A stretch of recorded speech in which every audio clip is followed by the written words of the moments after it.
Após 12 anos, o mundo inteiro volta a questionar: quem será o novo Papa da Igreja Católica? A Páscoa de Francisco, como os católicos se referem à partida de alguém, acontece carregada de simbolismos, significados e muitas questões. O Papa Francisco mudou a forma como a Igreja Católica se relaciona com o mundo neste século XXI. Após sua partida, que lições ficaram do seu pontificado? O que a Igreja pode esperar do próximo conclave? Que perfil deve ter um novo Papa? É o que vamos discutir no Contraplano de hoje.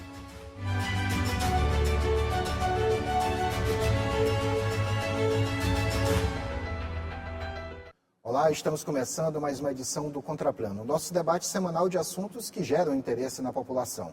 Nosso tema hoje é Papado, lições de Francisco e o futuro da Igreja.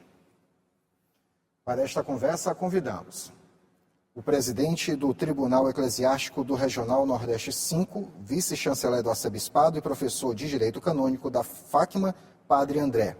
O professor especialista em História pela Universidade Federal do Maranhão, Ramsés Magno. E o membro da Congregação dos Irmãos Maristas, irmão Clébio Pereira Carneiro. Quero começar conversando com o Padre André, que durante um tempo viveu em Roma e teve contato direto com o Papa Francisco. Vamos começar essa nossa conversa falando sobre ele. O que pode se falar a respeito de Francisco, na realidade de Jorge Bergoglio, quando se tornou o Papa Francisco e dentro desse pontificado? Então, falar do Papa Francisco ou do Mário Bergoglio, né, é falar de simplicidade, falar de humildade, porque é o legado que ele nos deixa. Enquanto arcebispo, ele já apresentava isto aos seus fiéis, à igreja.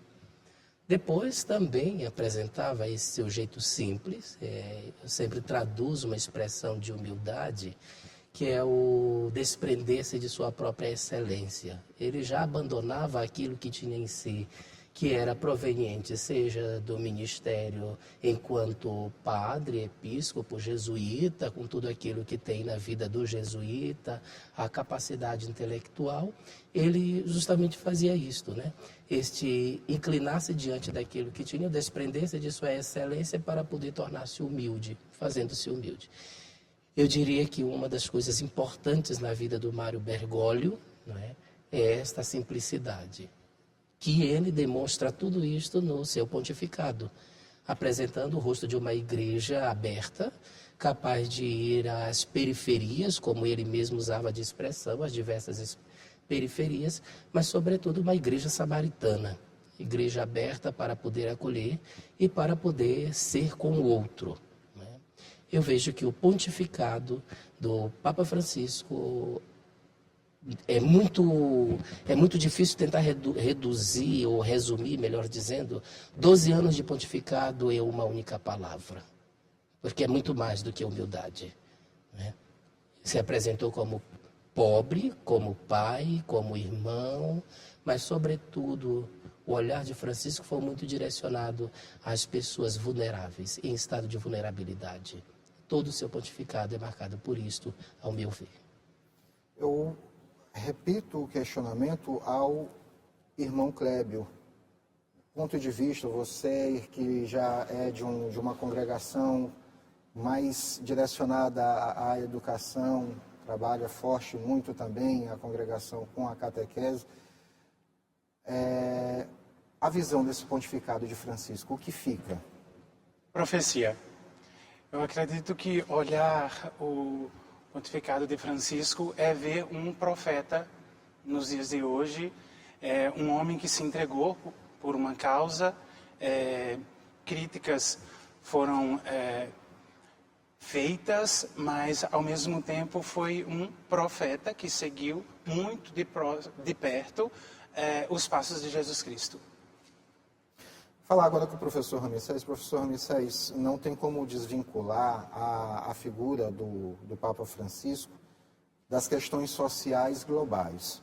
Ele, por vezes, pediu paz, principalmente em episódios mais recentes relacionados à guerra da Ucrânia, mensagem direta ao presidente da Rússia, ao presidente da Ucrânia. Também pediu maior tolerância algumas outras lideranças globais. E aí eu lhe pergunto de que forma aquilo que foi o pontificado de Francisco pode, de certa forma, influenciar nesses movimentos dessas nações que ainda mantêm muitos impasses. Muito bem. Quando a gente pensa no Papa Francisco, a palavra serenidade é interessante. Como o padre André colocou, a questão da humildade dele. Então, quando houve, por exemplo, a Convenção de Paris, pela questão ecológica, que é uma coisa que ele trata com muito carinho, ele chamava a Terra, né, na encíclica Laudato Si, ele chamava de nossa casa, né? E ele sempre teve essa preocupação. Então, ele é uma pessoa que conseguiu convencer líderes mundiais a assinar um documento desse. E ele foi capaz de dialogar com diversos outros grupos, com outras religiões, com outros interesses políticos. Até quando ele sofreu pressões internas, ele soube lidar em algumas vezes com o silêncio. O próprio silêncio dele era uma resposta. Então, era uma pessoa muito serena e que contribuiu muito para esse equilíbrio. E a gente espera que, de repente, o próximo Papa consiga manter essa política, porque ele sabia dialogar.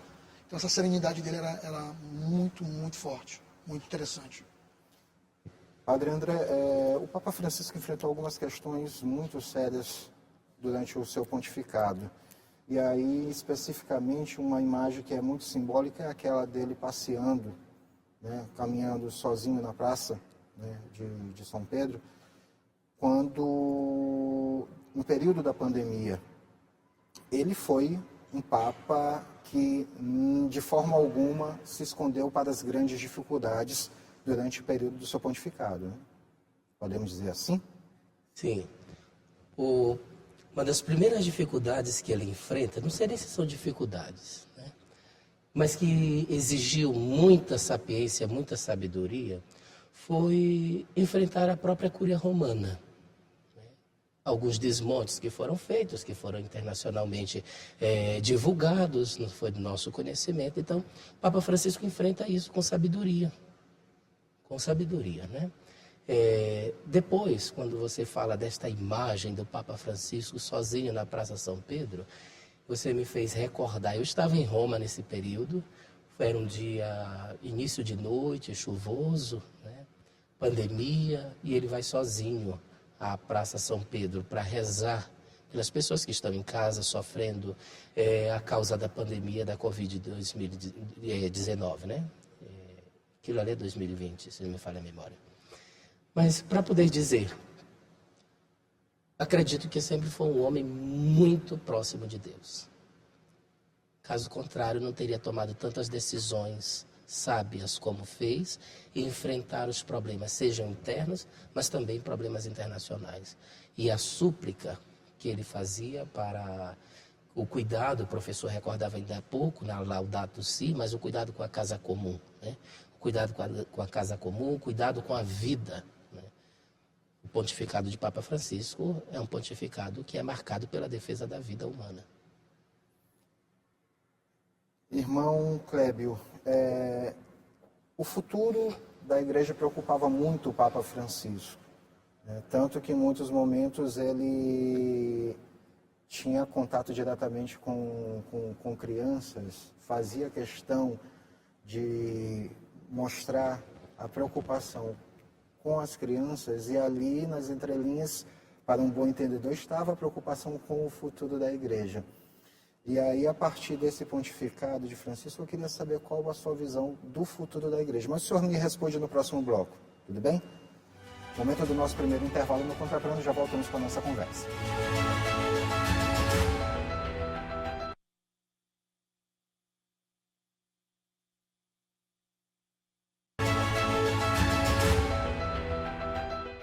Estamos de volta com o Contraplano, hoje debatendo papado, lições de Francisco e o futuro da igreja. E foi justamente sobre o futuro da igreja, meu questionamento no final do bloco anterior, irmão Clébio, o que esperar a partir desse pontificado do futuro da igreja? O Papa Francisco deixa algo justamente de esperança para a Igreja Católica, pensando justamente nesse futuro? Muitos legados ele deixa e principalmente estamos vivendo um ano muito caro para a história da igreja, para a nossa caminhada como cristãos, que é recordando que somos peregrinos da esperança. Um ano santo é dado e convidado a todos nós somos convidados a isso, a sermos sempre peregrinos de esperança, da esperança e estar sempre a caminho. Então, tenho muitas esperanças e acredito que esse homem, um homem muito bom, que, como já mencionei, foi um profeta, ele deixou muito isso de esperança, de crescermos nessa mesma esperança, mas ao mesmo tempo eu percebo assim que a esperança ela precisa estar aí porque não sabemos como será, quem será o novo líder, mas a esperança está aí porque Francisco semeou. Então, acredito que sim, eu sou muito grato a Deus pela vida desse homem, mas também tenho muita esperança que seja um continuador da sua história. Professor Missés, a pergunta agora facilmente seria feita tanto para o Padre André como para o irmão Clébio, mas eu quero fazê-la para o senhor. Conclave. O que é o conclave?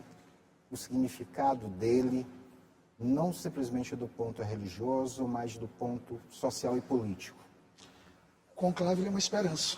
A palavra talvez seja a que o irmão Clébio colocou. Por quê? Porque se espera que o próximo líder, ele é um líder político, ele é um líder religioso, mas ele tem que saber dialogar com outras religiões. Acaba que ele interfere em questões que levam à paz mundial, mas levam também a preocupações da ordem de como cuidar do outro, como as políticas públicas serão construídas. Então o conclave, ele chama a atenção das pessoas, porque as pessoas querem ver qual é a cara que a igreja vai ter nesse momento. Tanto que se pergunta, será um momento mais de um conservador, um momento de uma pessoa novamente progressista, como foi o Papa Francisco, que conseguiu tão bem sintetizar a palavra, o seu título papal, ele escolheu ser Francisco, que é uma coisa que demonstrou que ele ia de encontro há muito tempo, o que a igreja não tinha tido ainda a coragem de buscar essa simplicidade. É muito difícil isso. E ele conseguiu honrar esse nome de Francisco com a sua humildade. Conseguiu pedir pela paz, pedir pelas crianças, cuidar do próximo. Então o conclave nessa perspectiva, ele é uma esperança de que quem venha possa ajudar a continuar colocando o trabalho de Francisco para frente, aquela pessoa que incluiu muita gente dentro da igreja, incluiu divorciados, incluiu um movimento com o pessoal do movimento de LGBTQIA+, mas como ele disse, é o respeito.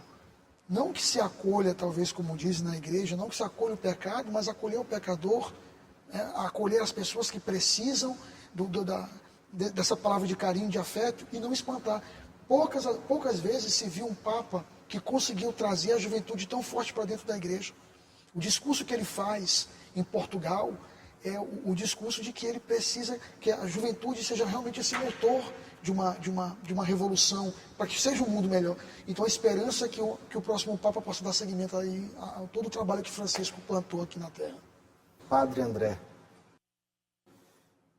esta quarta-feira ela acaba sendo novamente muito simbólica, este dia 7 de maio, porque inicia-se um novo conclave, justamente para definir o novo Pedro da Igreja Católica, quem vai ser a pessoa a suceder Francisco.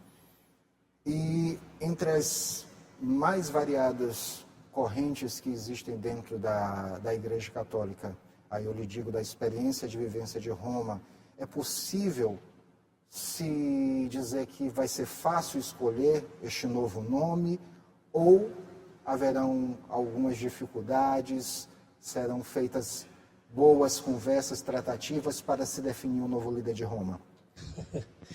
Muito bem, né? O líder de Roma, você disse perfeitamente. Quando o conclave, os cardeais se reúnem, eles não se reúnem para escolher o Papa. Eles se reúnem para poder eleger o bispo de Roma, porque a sede vacante é de Roma.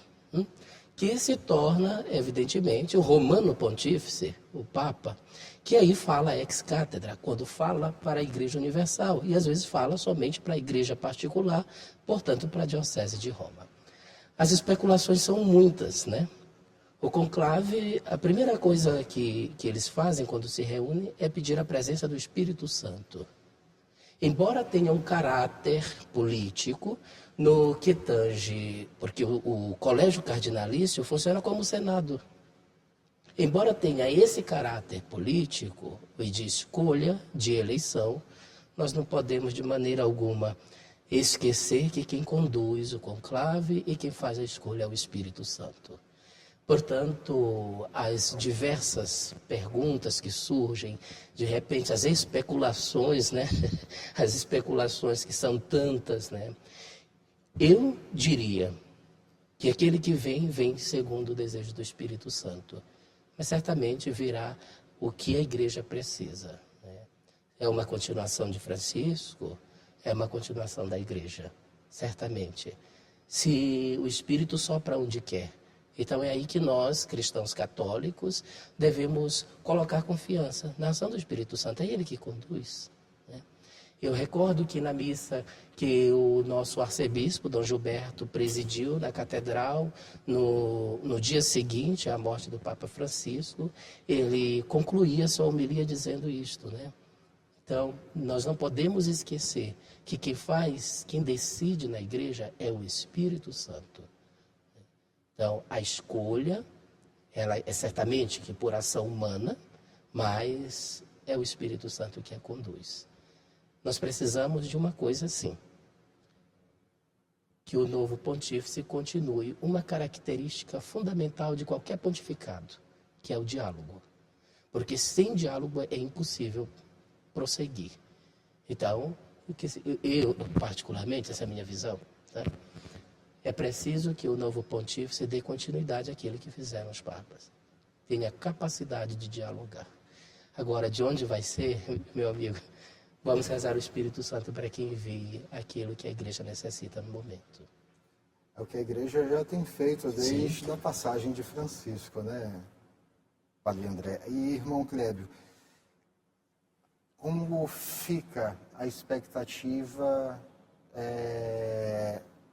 na visão de vocês, irmãos, de uma congregação que também é mundial, como a Marista, né, aqui simbolizando todas as outras congregações, né?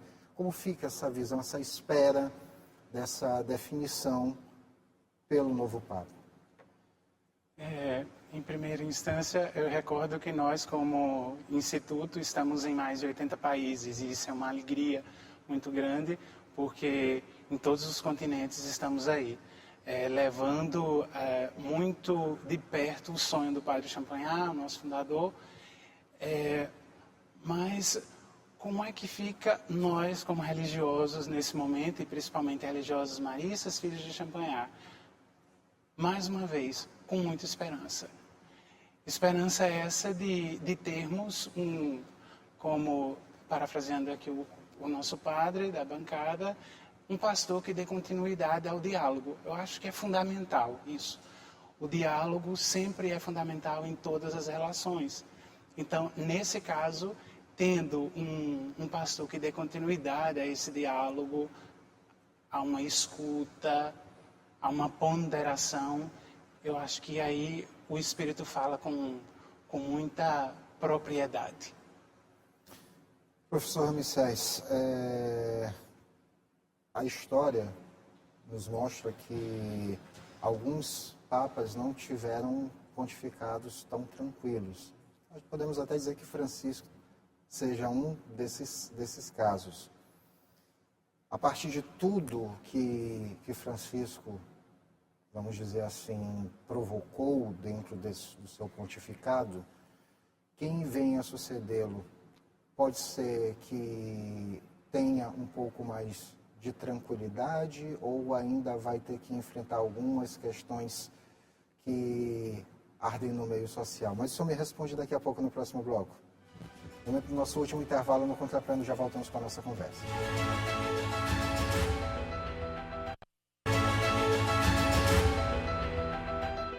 De volta com o último bloco do Contraplano, hoje debatendo o papado, lições de Francisco e o futuro da Igreja. Participam desse debate o presidente do Tribunal Eclesiástico do Regional Nordeste 5, vice-chanceler do arcebispado e professor de Direito Canônico da Fátima, Padre André, o professor especialista em História pela Universidade Federal do Maranhão, Ramsés Magno, e também irmão Clébio, que faz parte da Congregação dos Irmãos Marista. E no bloco anterior falava com o professor Ramsés, vai ser mais tranquilo ou a tendência de que enfrente desafios iguais ou maiores que Francisco, o próximo Papa? Eu diria que é um pouco mais desafiador, porque suceder uma pessoa como foi o Papa Francisco não é uma tarefa fácil. A gente costuma dizer que quando a obra ela é muito bem feita, cria-se muita expectativa. Então talvez o próximo tenha um pouco mais de dificuldade nesse sentido. Mas que realmente as portas se abriram para o diálogo, facilitou bastante com a figura do Papa Francisco, facilita, ajuda. Mas a responsabilidade ainda é muito grande. A grande questão, como foi colocado, é esse diálogo, ele também vai interessar para o outro lado as tendências, como os líderes nesse momento veem as questões internacionais, porque o tanto que o Papa Francisco pediu pela paz na Ucrânia, mas será que os líderes de fato desejam isso? Então, às vezes, a serenidade ajuda, mas não é o suficiente. O diálogo ajuda, mas não é o suficiente. Então, a gente tem que esperar que o próximo Papa consiga dar essa continuidade, mas que ele também seja firme, que ele tenha coragem, como o Papa Francisco teve. O Papa Francisco enfrentou muitas dificuldades, embora não transpareça, mas ele enfrentou, inclusive internamente na igreja. Externamente, ele foi criticado até por grupos políticos mais de direita, quando ele dizia: eu pego a palavra de Cristo, eu pego o Evangelho e sou confundido, por exemplo, com comunista. Por quê? Porque hoje é muito difícil o diálogo. Então, que o próximo Papa consiga ter esse diálogo, a serenidade e a humildade do Papa Francisco. Mas não é uma tarefa fácil. Padre André, algumas questões durante o papado de Francisco acabaram ainda esperando, digamos assim, o seu tempo. E aí eu vou citar aqui um exemplo que é muito emblemático, quando nas discussões, no encontro que aconteceu na Amazônia, voltou-se a questionar a questão do celibato e o Papa Francisco disse que não era o momento, em linhas gerais, não é o momento de discutirmos isso. Próximo, quem sucede Francisco vai encontrar ainda essas questões. E aqui eu citei apenas uma, existem outras também no mesmo tom que a sociedade, de uma forma geral, questiona. Será que quem vai suceder Francisco terá a coragem ou ousadia de tentar colocar em discussão alguns desses pontos? Eu acredito que essas questões, elas não são somente do pontificado do Papa Francisco, mas que são recorrentes, né? Já vem seguindo há muitos séculos da Igreja. João Paulo I, né? Já enfrentava algumas dessas questões, né? Então, se ainda não for resolvido, elas virão da mesma forma, né? E aí a gente volta à questão do diálogo, é preciso discutir. No Sínodo da Amazônia, quando se aparece esse questionamento aí acerca de homens casados poder se tornar sacerdote ou abolir o celibato, recordar que o celibato é um dom de Deus, né? Quando nós somos ordenados, isso é muito claro para nós, se acolhe isto como escolha própria da vida. Mas para poder dizer o quê?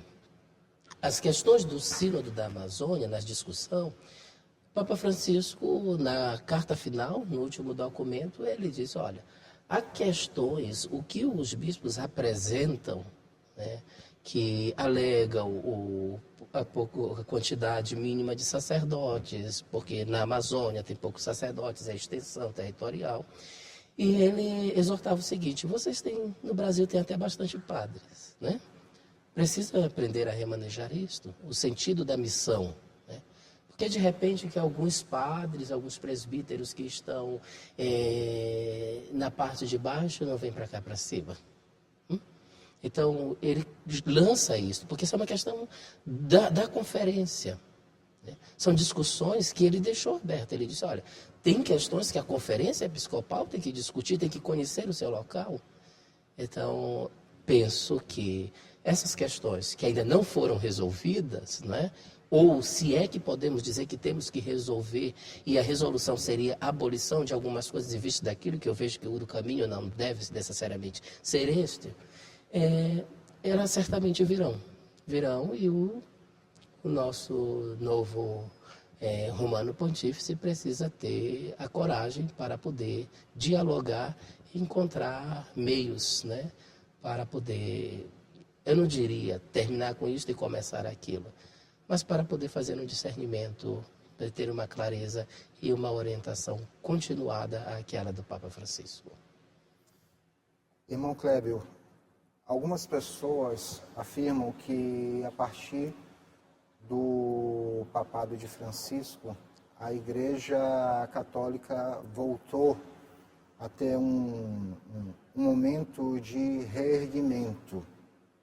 O senhor concorda com essa expressão ou acredita que, porventura, não havia algo que levasse a um reerguimento, mas apenas a Igreja passou a viver um momento diferente com Francisco? Eu diria talvez uma abertura para alguns diálogos, para algumas situações específicas, talvez um olhar com olhos de misericórdia, talvez eu diria nesse sentido, escutar mais grupos que precisava talvez ser escutados, casamento de segunda união, por exemplo. Então eu vejo mais assim, os olhos de misericórdia que foi lançado a certas situações. Professor Ramsés, foi a primeira vez de um americano, juntando América do Norte, América Central, América do Sul, foi a primeira vez de um americano como Papa.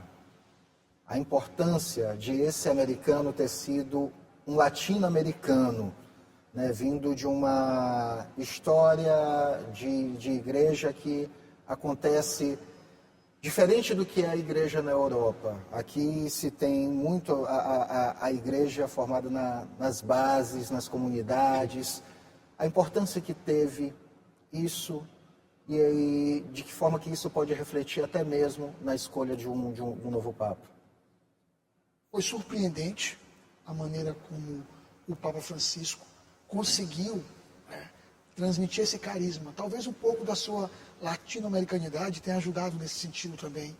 Mas como os colegas aqui colocaram, o Padre André colocou, a história dele, a base dele, como ele viveu a comunidade dele, a forma como ele escolheu viver a sua vida, as coisas que ele abriu mão, é impressionante quando você observa que às vezes o europeu é visto como um pouco mais de frieza, o latino aquele pouco mais de acolhedor.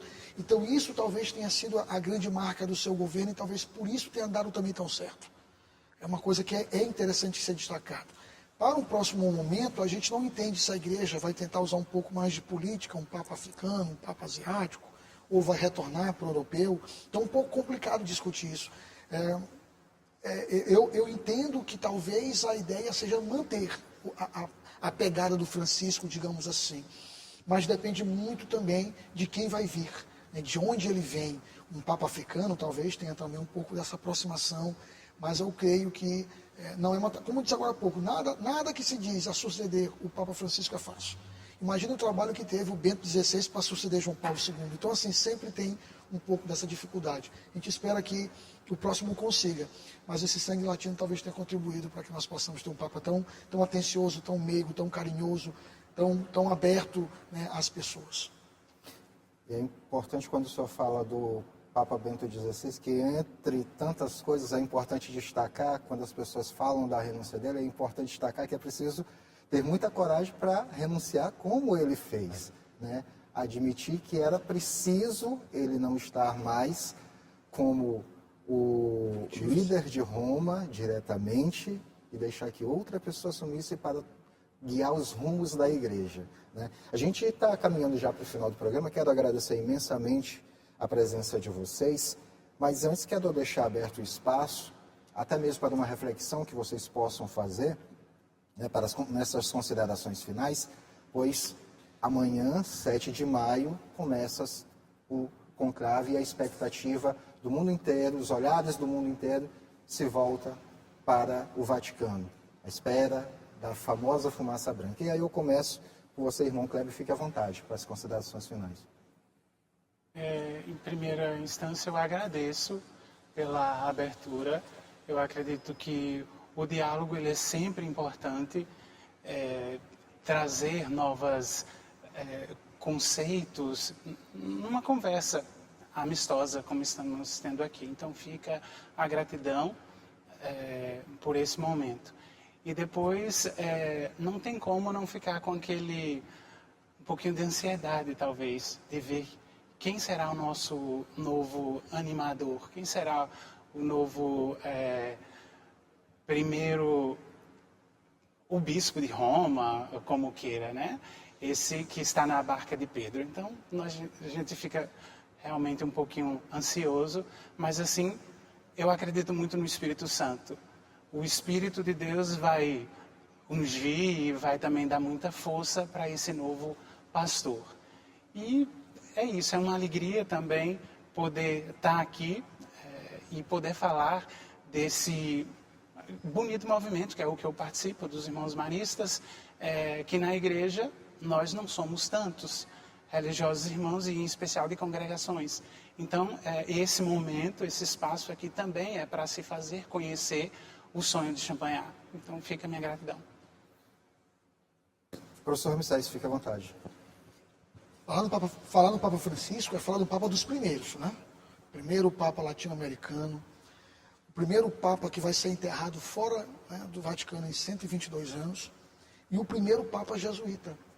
A gente pensa, quando você pensa que os jesuítas foram uma organização muito forte, muito organizada, que tem suas críticas, mas também tem seus pontos positivos, chegou a ter tanto poder que ameaçou alguns imperadores, se sentiram ameaçados. Os jesuítas chegaram a ser proibidos durante um período do final do século XVIII, início do XIX, depois voltaram, e de repente o Papa Francisco foi escolhido para ser um Papa jesuíta, quer dizer, mostra que os ventos na igreja mudaram. E ele adota o nome de Francisco, um nome de humildade. Então, assim, a gente tem uma expectativa de que essas coisas continuem, que essas mudanças continuem, que a igreja possa evoluir cada vez mais, para poder atrair mais pessoas, atrair mais jovens, seja uma igreja revolucionária, para que a gente possa entender que o mundo ele precisa de pessoas como o Papa Francisco. E tem que alguém inspirá-las. Então, que o próximo Papa possa inspirar essas pessoas. Só antes de passar para o Padre André, me tire uma dúvida, sabe? Eu vou tentar confirmar ou então negar aquilo que um professor de história também me passou. Papa, um professor de história me disse primeiro apóstolo, Pedro apóstolo, primeiro apóstolo. Seria isso mesmo? Ou uma suposição dele? A questão é que defende-se, né, que a igreja ela foi fundada em Roma, que tanto São Paulo quanto Pedro foram para Roma. Quando você coloca, né, a passagem bíblica que diz, sobre ti, Pedro, edificarei a minha igreja, e a igreja de Roma acaba sendo essa igreja inicial, então as pessoas se colocam como continuador da obra de Pedro. É mais nessa linha, eu acredito que seja mais nessa linha. Certo. Padre André, o senhor pode até complementar esse questionamento que eu fiz aqui para o professor Ramsés, né, que foi algo, não sei se veio da cabeça do professor de história, se realmente há uma construção do termo Papa baseado nisso, né? Pedro apóstolo, primeiro apóstolo, e fique à vontade para as suas considerações. Então, né, eu vejo que a escolha que se vai fazer, que os cardeais deverão fazer, nós deveremos acompanhar para além das especulações com as nossas orações, né? Então, eu diria a todos que acompanhassem, voltassem a olhar para Roma desejosos de vir a fumaça branca, né? Mas que com a fumaça branca viesse, sobretudo, uma explosão de alegria e de humildade para poder acolher aquele que vem. Nós não sabemos quem é que vai ser, né?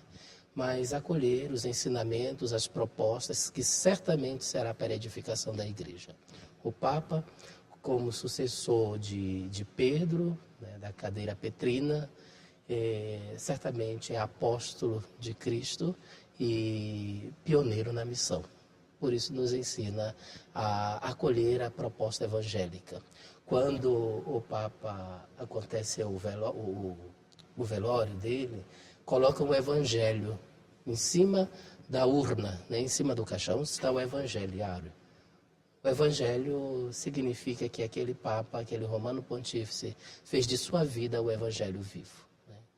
Então, agora este evangelho vem até nós novamente por meio daquele que será o sucessor. Então vamos acolher o que o Espírito Santo quer para todos nós.